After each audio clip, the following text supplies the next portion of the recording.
Magandang hapon po sa lahat. Luzon, Visayas, Mindanao, kung saan kayong dako na mundo po tayo nagbabalik dito sa aking munting channel, Samuel Soriano TV 29, para mag-discuss ulit ng another coins. At ito po ay ating hilig po, pangungulikta po ng barya, kaya ho tayo nandito at sinisiling natin ang kanilang mga halaga. Ang aking mga koleksyon po, ayan. Magandang hapon po sa lahat ng aking mga subscriber kung saan kayong dako na mundo po. Keep safe po sa lahat and God bless. Maraming salamat po sa aking mga subscriber.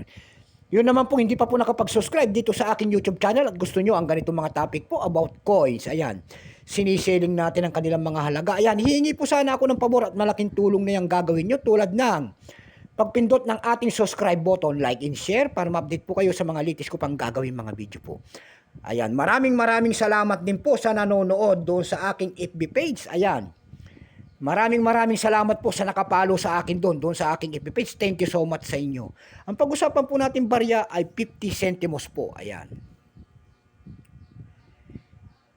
Ayan, makikita nyo po ang isang imahe ng isang lalaki. Ayan, nakaharap po sa kaliwang bahagi. Siya po ay si Marcelo H. Del Pilar in the year 1991 in the Republika ng Pilipinas. Pagkatalikod do, makikita ho ang nakabuka ng pakpak ng isang agila and then 50 centimos. Ayan, kung tawagin yan ay monkey eating eagle. Ang scientific name po niyan ay Pictupaga jeffreys. Ayan. Ito po ay small type. Ayan, may malaki po ito. Pero ito po ay small type. Bago tayo magsimula sa ating talakay, kilalanin mo muna natin siya. Siyempre po, issue po, Philippines po, period Republic, 1946 up to date po.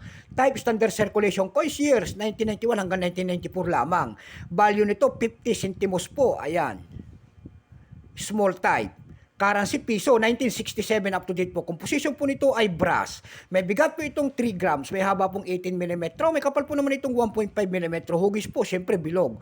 Orientation yan, middle alignment. Itinigil ang paggamit nito noong January 2, 1998. Number N-4166. Reference number KM-242-3. Ayan. Ito pong year 1991, ito po ay 26%. Ayan, 26% lamang. Wala pa pong mintage kung ilang piraso ibinababa sa barya na ito ng ating Bangko Sentral. Wala pa silang ibinibigay. Ayan. Pero may price na. Yung kanyang extra fine ay 16 pesos. Very fine, 9 pesos and 60 centavos. Ayan. Dako tayo sa kanyang price. Ayan. Doon sa ebay.com may nagbebenta na po nito ng $1. Meron din tayo nakita doon na $2.42. Mayroon din tayo nakita doon na $1.99. Ayan. Sa Carousel PH po, apat na ganito po, binebenta niya po ng 400 pesos. Yun lamang po ang aking maibabahaging kanyang presyo po. Ayan. Sagad na po. Ayan. So hanggang dito na lamang po ang aking vlog. Magandang hapon po sa lahat. Luzon, Visayas, Mindanao. Kung saan kayong dako ng mundo po, keep safe po sa lahat and God bless.